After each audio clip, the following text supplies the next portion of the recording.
استغفر الله العظيم استغفر الله العظيم استغفر الله العظيم الذي لا إله إلا هو الحي القيوم وأتوب إليه إلى حضرة النبي المصطفى رسول الله صلى الله عليه وسلم وعلى آله وأصحابه الكرام. الفاتحة.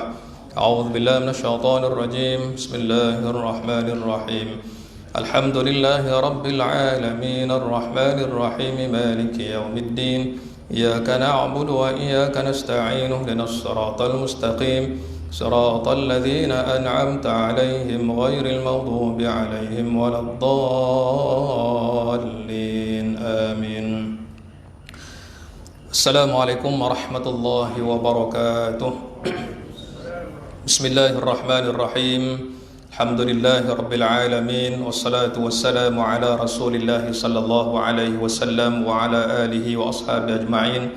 اللهم صل على سيدنا محمد الفاتح لما أغلق والخاتم لما سبق والناصر الحق بالحق والهادي إلى صراطك المستقيم وعلى آله وصحبه حق قدره مقداره العظيم. سبحانك لا علم لنا إلا ما علمتنا إنك أنت العليم الحكيم. قال رب اشرح لي صدري ويسر لي أمري واحلل عقدة من لساني يفقهوا قولي أما بعد.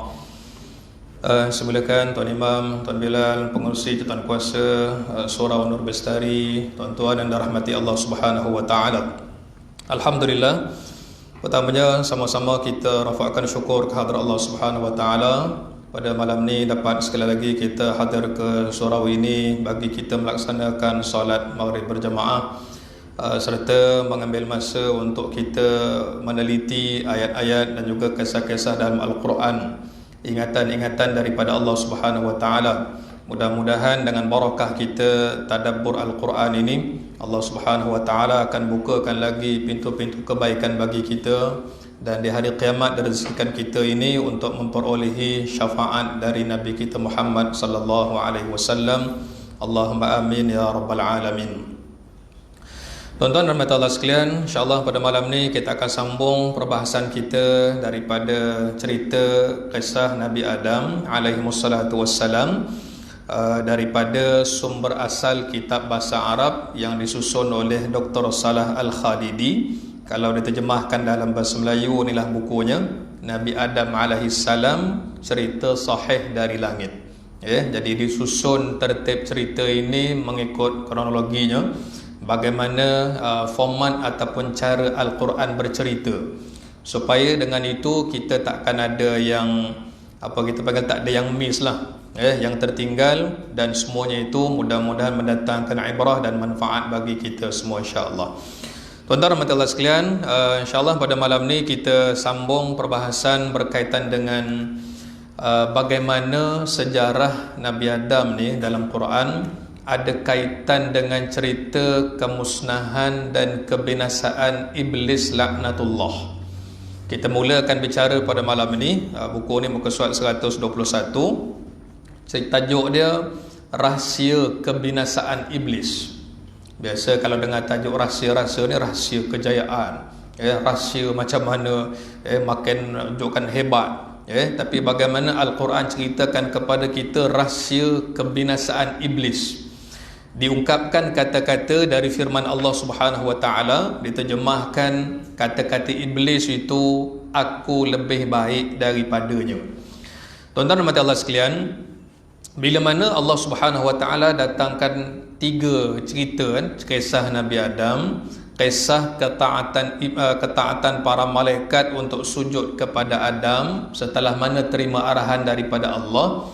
Dalam masa yang sama Allah datangkan juga cerita berkaitan dengan iblis, supaya cerita ini yang digambarkan oleh Allah Subhanahu wa taala kita baca bukan macam baca buku sejarah. Seperti mana kata Imam Hasan Al-Basri, tadabbur Quran ya dia, kamu baca Quran seolah-olah Allah Subhanahu wa taala turunkan ayat itu kepada kamu. Cerita ni cerita untuk kamu. Kita takkan baca cerita ni, ni cerita dulu ni Nabi Adam ni, kita lain. Tapi bagaimana tadabbur ni, kita baca kisah Nabi Adam, kata Imam Hasan Al-Basri, kamu bayangkan seolah-olah ayat itu turun kepada kamu. Jadi bermula dengan firman Allah Subhanahu wa taala dalam surah Al-A'raf ayat 12. apa kata-kata iblis yang diungkapkan di hadapan Allah Subhanahu wa taala yang menjadikan sebab tak nak sujud pada Adam. Allah berfirman, ba'da a'udzubillahi minasyaitonir rajim, qala ma mana'aka alla tasjuda idh amartuk qala ana khairum minhu khalaqtani min narin wa khalaqtahu min tin. Sadaqallahul azim. Allah berfirman, apakah penghalangnya yang menyekat kamu daripada sujud ketika aku perintahmu? Allah tanya iblis, apa sebab kamu tak nak sujud ni? Tuan-tuan sekalian, bila Allah tanya kepada mana-mana makhluk, Allah tanya pada malaikat, Allah tanya pada iblis, Allah tanya pada para rasul, ada soal jawab. Kenapa Allah tanya? Soalan daripada Allah bukan minta jawapan. Allah maha mengetahui, tak tanya pun Allah maha mengetahui dah. Seperti mana kita banyak baca kisah dalam Quran, Allah bertanya. Dia bukan macam kita sesama makhluk tanya tu sebab kita tak ada maklumat, kita tanya sebab tak ada ilmu. Tapi pertanyaan daripada Allah Subhanahu wa taala itu agar soalan dan jawapan antara contoh Allah, soalan dari Allah, jawapan daripada iblis ni dapat diketahui oleh manusia kita semula ni yang baca Al-Quran, supaya sejarah yang diceritakan oleh Allah ni sebelum dihidupkan lagi Adam alaihissalatu wassalam, kita dapat tahu ceritanya, agar orang kemudian ni dapat tahu kisah yang dirakamkan oleh Allah ribuan tahun yang lalu. Allah tanya, apa yang menghalang kamu daripada nak sujud ketika aku perintahkan kamu? Iblis jawab, aku lebih baik daripada Adam. Ini rahsia kebinasaan iblis bermula dari sini. Qala ana khairum minhu, aku lebih baik daripadanya, aku lebih baik daripada Adam. Apa ukuran iblis nak kata dia lebih baik? Ni Quran pun bagi tahu. Apa ukuran yang iblis pakai, dia bagi tahu aku lebih baik daripada Adam. Khalaqtani min narin wa khalaqtahu min tin. Dia bagi tahu kepada Allah Subhanahu wa taala, engkau jadikan aku daripada api, sedangkan dia engkau jadikan daripada tanah. Kalau soalan ditanya macam mana iblis tahu dia dijadikan daripada api, kemungkinan kata para ulama, Allah dah bagi tahu dia. Macam kita baca kan, manusia daripada tanah.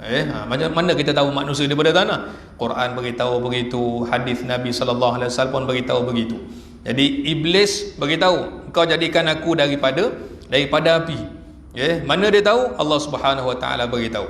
Cuma masalah yang diceritakan oleh Allah dalam surah Al-A'raf ni, macam mana iblis boleh kata api lebih baik daripada tanah?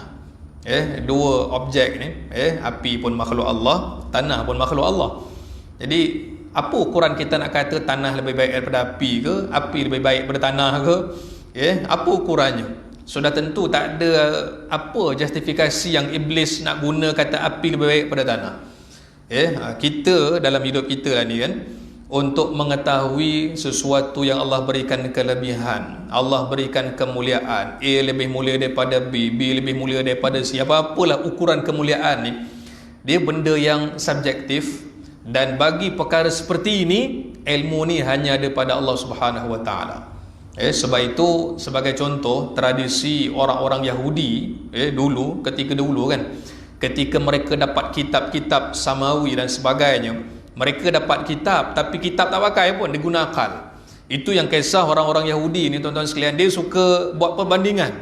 Dia pilih nabi-nabi ni, dia tahulah kisah Nabi Sulaiman, kisah Nabi Daud, Nabi Ibrahim, Nabi Musa. Ada nabi dia suka, ada nabi dia tak suka. Ikut suka dia lah. Yang nabi ni macam okey kot, aku suka. Tapi Nabi Muhammad ni, ataupun sebutlah nama nabi, yang ni kami tak nak dia. Kami nak nabi ni okey, Nabi Daud okey, nabi ni tak okey. Dia pula menilai nabi ni okey, nabi ni tak okey. Sedangkan kata Allah Subhanahu wa taala, tilkar rusulu faddalna ba'dahum ala ba'd. Ukuran dia Allah sebut apa? Tilkar rusulu faddalna ba'dahum ala ba'd. Kamu tengok kemuliaan para rasul ni, kalau nak kata nabi ini lebih mulia daripada nabi ni, boleh juga, tapi kita akan pakai apa yang disebut oleh Allah. Contoh, kita baca dalam kitab ataupun dalam hadis Nabi, cerita berkaitan dengan ulul azmi. Yang itu okey lah. Nabi Nuh, Nabi Ibrahim, Nabi Musa, Nabi Isa, dan Nabi kita Muhammad sallallahu alaihi wasallam. Ini nabi yang dipanggil top 5. Memang terbaik di kalangan para nabi ni 5 ni. Siapa bagi tahu? Allah bagi tahu. Kemuliaan ni bila dapat tahu daripada Allah sahaja. Sebab itu datangnya Nabi sallallahu alaihi wasallam, cerita berkaitan dengan kemuliaan manusia kan. Nabi berdakwah, di hadapan Nabi ni orang-orang Arab. Orang-orang Arab. Sehingga Nabi kata apa? La fadla li arabiyyin wala a'jamiyyin illa bittaqwa. Atau kama qala. Nabi kata dalam hadis ini, tidak ada sebarang kemuliaan, kelebihan orang Arab berbanding orang yang bukan Arab. Tak boleh kata orang Arab lebih mulia daripada bangsa ni, bangsa Arab lebih mulia daripada bangsa ni. Tak boleh kata Nabi. Tidak ada sebarang kelebihan, tak ada sebarang kemuliaan, kecuali takwa kamu lah yang beza kan. Mana-mana bangsa pun dalam dunia ni, bila kuncinya ada takwa, ya, dia lebih mulia. Orang Melayu ke, orang bukan Melayu ke, orang Arab ke, kaum manusia ni ikutlah daripada mana negaranya, keturunannya. Tapi ukuran kemuliaan itu hanya datang daripada Allah, diukur dengan takwanya. Masalah yang kita baca cerita tentang iblis ni kan, dia salah ukur.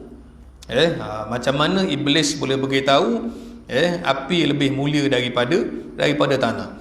Sebab itu bila dirasakan api lebih baik daripada tanah, bila iblis kata api lebih baik daripada tanah, inilah punca bermulanya. Dipanggil apa? Mengundang masalah yang bakal menimpa yang berterusan.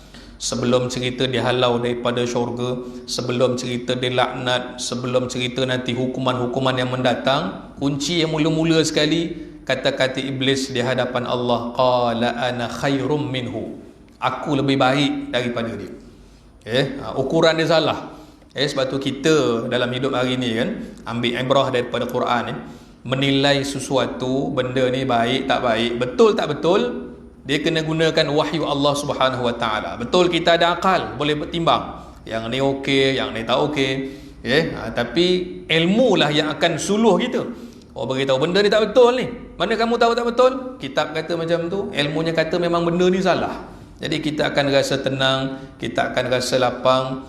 Ukuran betul tak betul itu berdasarkan daripada wahyu dan keterangan-keterangan dalam kitab. Baik, dalam terima arahan, cerita dia kan peringkat awal ni, Allah Subhanahu Wa Taala kita nak nampakkan situasi dalam surah Al-A'raf ni bagaimana. Allah bagi arahan. Allah bagi arahan kepada siapa? Kepada malaikat, kepada iblis, kepada syaitan lah ni.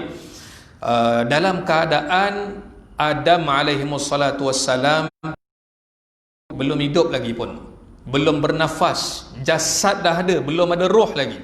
Disebutkan dalam Quran, bentuk Nabi Adam ni masih lagi Allah sebut apa? Min tin, dalam bentuk tanah. Dah ada dah rupa bentuknya, belum hidup, belum bernyawa lagi. Maka masa itulah datang arahan untuk sujud. Wahai malaikat, kamu sujud. Wahai iblis, kamu kena sujud. Kenapa iblis tak nak sujud? Kenapa malaikat senang je untuk sujud kepada Adam, sujud penghormatan? Sebab dalam Quran ni kita akan jumpa dua keadaan. Ada sujud, kategorinya sujud daripada hamba, kita sembahyang kan, setiap kali solat sujud kita lah, itu sujud hamba kepada Khaliq, sujud makhluk kepada Allah Subhanahu Wa Taala. Tapi sujud macam malaikat sujud kepada Adam, ini sujud hormat. Sujud siapa lagi? Abang-abang Nabi Yusuf, sujud Nabi Yaqub, sujud Nabi Yaqub, sujud isteri Nabi Yaqub kepada Nabi Yusuf. Sujud tu dipanggil sujud penghormatan. Ada beza. Jadi soalannya, kenapa malaikat boleh sujud? Makhluk yang Allah ciptakan, malaikat dia boleh sujud. Manakala iblis tak nak sujud. Tuan-tuan sekalian, inilah kita tengok cara melihat ataupun cara kita respon dengan arahan. Kisah ni ceritanya cerita malaikat, cerita iblis, dialog dengan Allah Subhanahu Wa Taala. Tapi Allah didik kita macam mana kita respon dengan arahan yang kita terima. Kan? Sekarang dah mula, contohlah kan, kita mula rasa bimbang. Ni macam mana ni, macam ada trend takut ada peningkatan balik ni COVID ni. Kan, datang arahan pada kerajaan ni. Mungkin kita akan wajibkan pakai pelitup muka ni. Kan, arahannya sikit je. Respon orang macam mana? Setuju daripada dulu lagi patut kita ketatkan. Orang lain pula, alah benda macam ni nak takut ke? Contoh macam tu lah kan, sekejap setuju, sekejap tak setuju. Penat orang buat undian. Adakah anda setuju untuk kuarantin macam ni? Setuju tak setuju? Arahan satu je, respon macam-macam. Setuju ada, yang sokong ada, tak sokong ada. Kan? Kalau sesama kita makhluk pun berlaku begitu, kita bayangkan bagaimana dalam Quran. Arahan dari Allah satu. Usjudu li Adam, sujud pada Adam. Malaikat boleh sujud. Kenapa? Sebab malaikat dengar arahan itu datang dari Allah. Malaikat tak tengok pada siapa dia nak sujud. Dia tak tengok apa benda pula aku kena sujud ni. Tapi malaikat dengar arahan dan dia faham arahan itu datang daripada Allah. Allah suruh sujud. Apa pun yang Allah suruh tetap dibuat. Kerana dalam kitab dah diceritakan, muka surat 123 je. Apa faktanya? Allah Subhanahu Wa Taala tak pernah silap beri arahan. Ini satu fakta bagi orang beriman, dia kena pegang sampai mati. Allah tak pernah silap beri arahan. Allah tak pernah bagi arahan satu, tiba-tiba datang satu wahyu lain, minta maaf tarik balik. Kita mungkin tersilap. Hari ni kuasa peraturan, pindah peraturan ini tak betul, perbaiki, tambah lagi. Tidak ada satu kitab yang Allah turunkan solid, tak ada perubahan walaupun satu huruf sampai kiamat. Quran sajalah. Yang lain-lain semua ada pindaan, kan, perlembagaan, kan, hukum dalam mahkamah, kan, semua dipindah, diubah suai. Tapi Quran satu kitab yang thabit. Seperti mana kita rujuk Quran, ceritakan tentang Quran, inna nahnu nazzalna dzikra wa inna lahu lahafizun. Allah nyatakan kami turunkan Al-Quran dan kami akan pelihara Quran ini sampai hari kiamat. Yusuf Qaradawi dalam huraiannya tentang ayat ni, Allah sebut inna nahnu nazzalna dzikra wa inna lahu lahafizun. Kami turunkan Quran, kami akan jaga dari segi apa? Ketulinan, keaslian Quran. Kata Imam Yusuf Qaradawi, termasuk dalam apa juga versi, termasuk digital. Quran yang kita download kat apps, macam-macam lah kan sekarang. Quran yang biasa tu ada, yang kita baca dekat phone kita pun ada. Ada tak kemungkinan berlaku kesilapan? Mungkin berlaku, mungkin. Kalau ada berlaku, cepat-cepat orang akan dapat tahu benda ni palsu ataupun benda ni tak betul.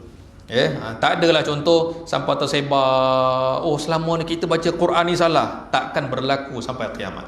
Kerana apa? Janji daripada Allah memang akan terpelihara sehingga hari kiamat. Jadi malaikat boleh sujud sebab malaikat menilai arahan dari Allah. Sama juga kita hari ni. Kenapa Allah perintahkan dalam syariatnya subuh 2 rakaat? Kenapa syariatnya kita kena puasa 30 hari bulan Ramadan? Nabi-Nabi dulu tak ada pun. Zaman Nabi Daud sebulan 3 hari. Bulan Rajab 3 hari, Syakban 3 hari. Setahun 12 bulan tu 3 hari. Tu dulu. Syariat zaman kita ni macam tu pula. Kenapa tawaf kena 7 kali? Kenapa sa'i kena 7 kali ulang alik? Kan? Kenapa? Jadi ini semua tuan-tuan sekalian, kita sebagai hamba ni dia ada dipanggil apa? Amrun ta'abbudi. Ketaatan kita kepada Allah ini kerana apa? Kerana kita tahu kita hamba dan kerja kita untuk mentaati segala apa yang diperintahkan oleh Allah Subhanahu Wa Taala. Sebab itu kita ni, saya ambil sikit, kebetulan kita masuk malam kedua malam kedua Zulhijjah. Malam ni merupakan nilai pahalanya kan. Lupa tadi saya nak petik kat mukadimah tadi kan. Bila masuk pada 10 hari pertama bulan Zulhijjah ni, daripada semalam sampailah malam raya. Kita sampai satu fasa ni, keadaan yang kita sedang lalu ni, kata Nabi SAW, tidak ada amal soleh yang dilakukan oleh seorang hamba yang paling disukai Allah melainkan dibuat pada 1 hingga 10 Zulhijjah. Amalan yang sama, kita puasa, kita sedekah, kita sembahyang sunat, baca Quran, buat pada hari-hari yang lain, tapi sekarang kita buat pada 10 pertama Zulhijjah ni, paling Allah suka.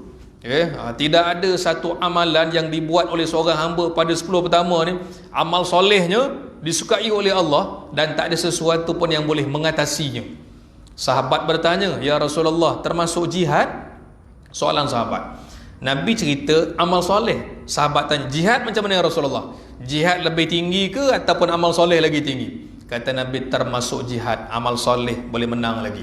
Kecuali kalau orang tu pergi perang, dia mati syahid, yang tu dia menang lah. Tapi kalau orang ni pergi perang, pergi perang dalam ni 1 hingga 10 Zulhijjah ni, orang ni pergi perang, bunuh musuh dan sebagainya, balik dalam keadaan selamat dengan seorang lagi beramal soleh, amal soleh lagi hebat.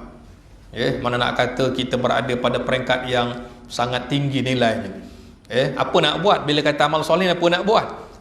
Kita rujuk ingatan nasihat Nabi SAW, fa'akthiru fihinna, maka perbanyakkanlah di dalam. Nabi sebut apa? Tasbih, tasbih, tahmid, takbir, tahlil. Susunan ni dia ada beberapa riwayat. Ada sebut tahlil dulu, kita rangkumkan subhanallah walhamdulillah la ilaha illallah wallahu akbar. Kata Nabi, perbanyakkanlah tasbih, tahmid, takbir, tahlil. Tahlil bukan tahlil doa selamat. Tahlil maksudnya la ilaha illallah. Jadi nak buat Zulhijjah ni, subhanallah alhamdulillah wa la ilaha illallah allahu akbar. Ini antara amalan yang terbaik untuk kita lakukan. Dan 9 Zulhijjah, amalan yang terbaik, la ilaha illallah wahdahu la syarikalah, lahul mulku wa lahul hamdu yuhyi wa yumit wa huwa ala kulli syai'in qadir. Ini warid maknanya sumber amalan ni daripada ajaran baginda Nabi sallallahu alaihi wasallam. Kerana itu kita belajar daripada peristiwa ini, kisah Nabi Adam ini, tentang ketaatan para malaikat. Dia bukan cerita sujud kepada manusia, tapi ceritanya arahan datang daripada Allah. Tapi iblis laknatullah, iblis dia tengok lain. Kenapa aku kena sujud dengan manusia pula? Aku daripada api, dia daripada tanah. Dia tak tahu arahan, bukan dia tak tahu, dia tak fikir arahan tu datang daripada Allah Subhanahu Wa Taala. Kenapa perkara ni boleh berlaku? Kerana 2 sebab. Allah sebutkan pertama dalam Quran aba, yang kedua wastakbara. Yang pertama enggan, yang kedua Allah sebut istakbara, rasa diri hebat. Aku lebih baik daripada dia. Inilah kunci ataupun punca masalah yang berlaku bukan sahaja pada iblis laknatullah, tapi kalau manusia pun ada sifat sebegini, na'udzubillah min dzalik, akan mengundang masalah besar. Seperti mana iblis menghadapi masalah besar, kecelakaan daripada Allah kerana sikap ini, maka ulama kata, penulis kata dalam kitab ni, manusia pun sama juga menghadapi kesulitan yang begini jika mengambil sifat dan perangai yang sama, enggan dan mula rasa hebat, rasa diri hebat. Kalau Imam Ghazali dalam kitab dia Siyarus Salikin, dia pesan kepada kita kena hati-hati dengan 3 sifat ni, 3 beradik ni. Sifat ni dia 3 beradik. 1 riak, yang kedua ujub, ain jim ba, yang ketiga takabbur. 3 beradik ni hampir sama tapi beza ni. Riak, ujub, takabbur. Riak ni menunjuk-nunjuk. Kau tengok, engkau ada macam aku ni, engkau ada. Contoh ayat macam tu pula kan, diam je kawan ni. Yelah, engkau lain lah, engkau ada kan, contoh je gitu kan. Ujub lain pula. Ujub ni dia tak cakap dengan orang, rasa diri sendiri hebat kan. Pergi katalah contoh malam, bukan malam lah, katalah kita puasa sunat kan, petang-petang baru nak buka, pukul 6.30 duduk, aku ni boleh tahan juga selama ni, baik juga aku ni. Orang lain aku rasa tak ada puasa macam aku ni, rasa diri sendiri, tak cakap dengan orang pun, hebat juga aku ni. Orang lain payah aku macam aku ni. Tak pasal-pasal rasa diri sendiri macam tu. Tu dia panggil ujub. Syaitan ni daripada macam-macam sudut. Belah kanan dia kacau tak boleh, dari depan tak boleh, sebelah kiri kan. Orang ni mungkin tak ada riak, ada ujub pula. Dalam diam-diam aku ni rasa boleh tahan juga kan, diri sendiri rasa gitu. Yang ketiga takabbur. Takabbur ni macam Firaun lah kan. Kau tengok harta yang aku ada, kekuasaan yang aku ada, kau tengok ni, kerajaan yang aku miliki, cakap bersombong dah. Sebab itu 3 perkara ni akan menyebabkan masalah besar bagi manusia. Kalau dia tiru perangai seperti mana yang disebut oleh Allah, yang perangai pada syaitan ni tadi. Baik, muka surat 124. Saya cuma rumuskan tadi lah. 124 ada satu hadis Nabi SAW di bawah tu, hadis riwayat Muslim. Disebutkan an Abi Hurairah radhiyallahu anhu qala Rasulullah sallallahu alaihi wasallam idza qara'a ibnu adam as-sajdata fasajada i'tazala asy-syaitanu yabki yaqul ya wailah umira ibnu adam bis-sujud fasajada falahul jannah wa umirtu bis-sujudi fa abaitu faliyan nar. Sadaqa Rasulullah sallallahu alaihi wasallam. Baik, dalam hadis ini diceritakan daripada Abu Hurairah radhiyallahu an, beliau berkata Rasulullah sallallahu alaihi wasallam bersabda yang bermaksud, apabila seorang anak Adam membaca ayat As-Sajadah lalu dia pun sujud, maka syaitan akan meninggalkannya dalam keadaan menangis. Baca ayat Quran yang ada ayat sajadah, contohnya kalau subuh Jumaat kan, kita baca ayat wa hum la yastakbirun, Allahu akbar, sujud sajadah. Begitu jugalah dalam ayat-ayat yang lain, contoh ayat terakhir surah Al-Alaq, kalla la tuti'hu wasjud wa qatarib. Sama juga kan, kita baca bila sujud, dengar ayat sajadah kita sujud, maka syaitan akan meninggalkannya dalam keadaan menangis. Lalu dia berkata, celakalah. Celaka tu celaka diri dia.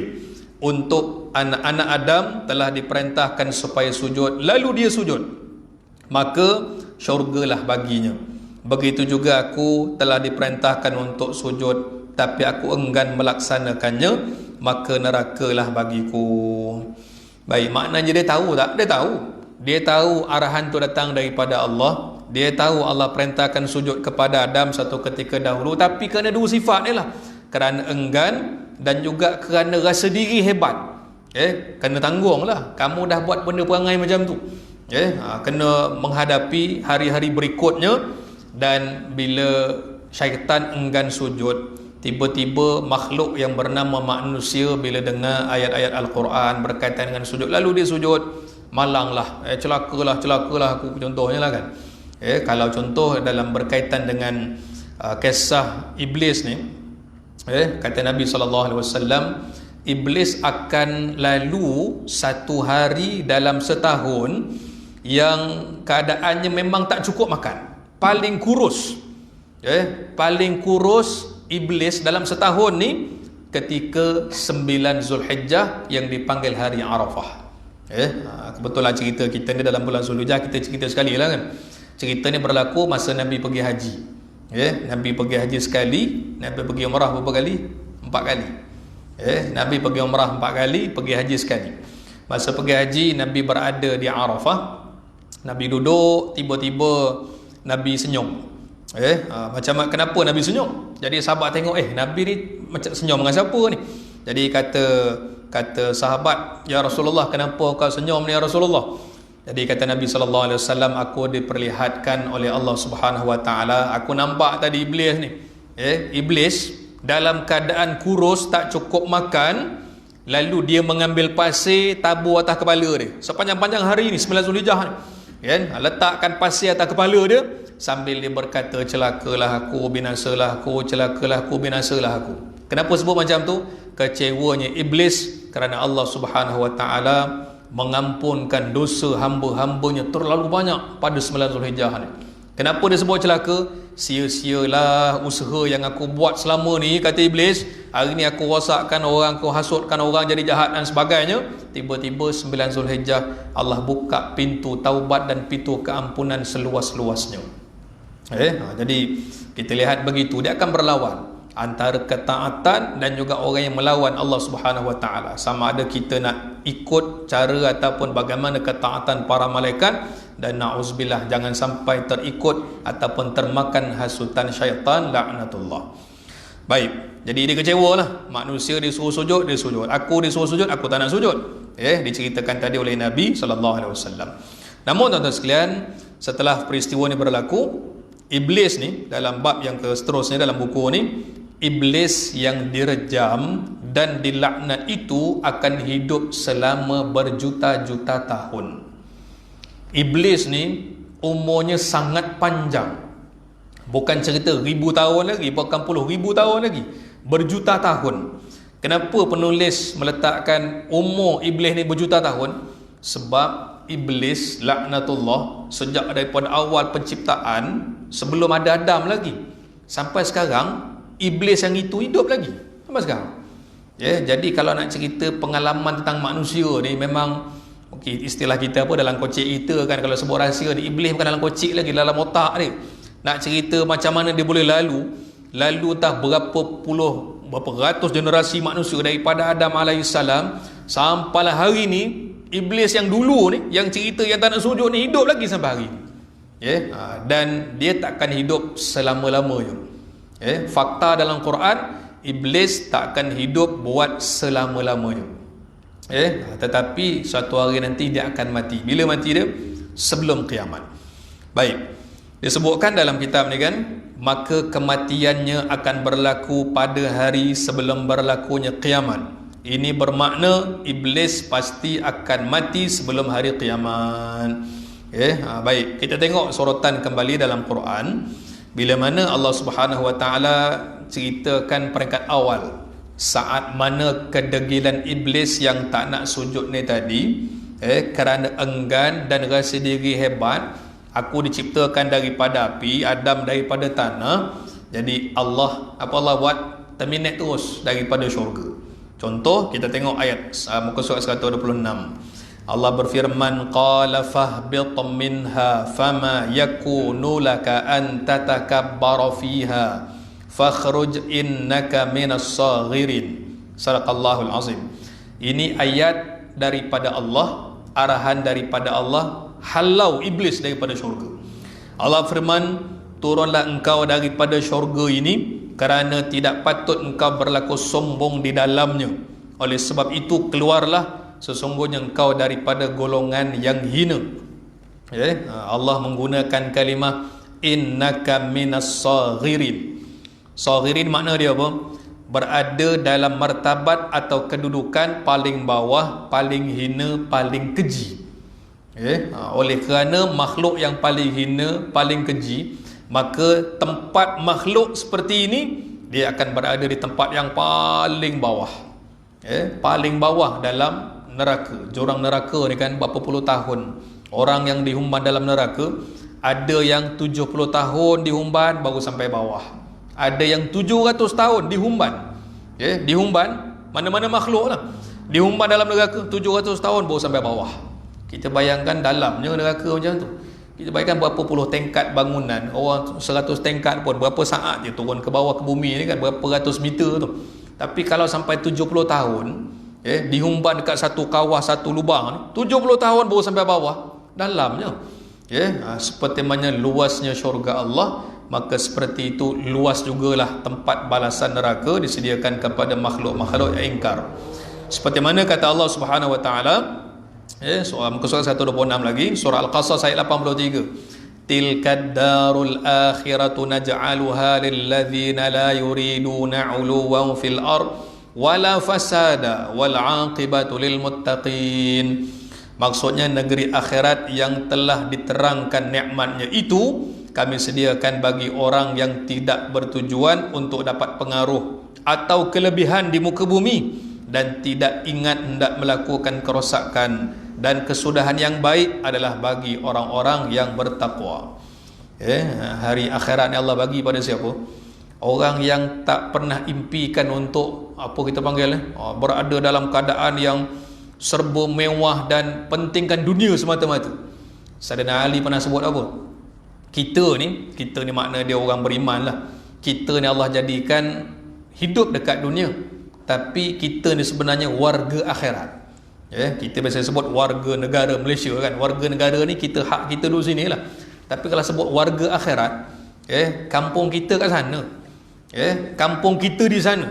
Cerita ni Allah bawa cerita tentang syurga kan, dapatan daripada kisah ni, supaya kata para ulama, setiap kali kita baca hal tentang syurga, manusia akan rasa dalam hati dia, inilah kampung kami. Seperti mana kita rindu nak balik kampung, halaman kita kat dunia ni, masa raya ke, selain pada raya ke, tapi kampung hakiki kita syurga kan. Nabi sebut faktanya, syurga ni benda yang tak pernah kamu tengok, beritanya pun kamu tak pernah dengar, walaupun adalah dalam Quran ni, kita baca sebahagian, dan tak pernah terlintas dalam hati nikmat syurga ni macam mana, tak pernah terbayang. Kalaulah kita terbayang macam mana mewah makannya, istana, kita bayang syurga macam ni ke? Bukan syurga. Sebab syurga tak pernah terlintas dalam hati dan pemikiran kita. Habis kita baca Quran, kenapa Allah ada bawa kisah-kisah makanan dalam syurga, pakaian dalam syurga? Ulama kata ini istilah dia apa? Allah bocorkan rahsia. Allah sengaja bocorkan rahsia. Dalam syurga ada apa? Dalam syurga makan apa? Dalam syurga dia orang sembang-sembang pasal apa? Perbualan dalam syurga tentang apa? Supaya bila cerita-cerita ini dipaparkan dalam Quran, kita akan rasa aku nak pergilah tempat ni. Macam orang kita dapat dalam WhatsApp group, dalam Facebook apa semua lah kan, orang hantar gambar. Cantiknya. Share location kan, kat mana tempatnya ni kan, makan sedap ke kan, tengok hotel yang sedap-sedap, kat mana ni nak pergilah kan. Itu baru satu sekeping gambar je pun. Sepatutnya kita dengan Quran ni kan, bila baca tentang syurga ni kan, tak boleh tengok gambar syurga, tak ada siapa boleh hantar gambar syurga ni, tapi gambaran syurga Quran lah beritahu, supaya kita terdetik dalam hati, aku nak pergilah tempat ni. Kenapa? Sebab ni kampung kita. Kampung kita yang kekal abadi, dan nikmat itu akan kekal buat selama-lamanya. Jadi Allah Subhanahu Wa Taala rakamkan dalam Quran ni, dihalau iblis sebab kamu tak ada tempat dalam syurga ni. Dalam syurga ni hanya orang yang tawaduk, orang yang rendah diri. Sombong-sombong ni tak ada. Dalam syurga ni minta maaf, takkan ada orang yang sombong, takkan ada orang yang hidupnya dulu takabur tiba-tiba masuk syurga, tak ada.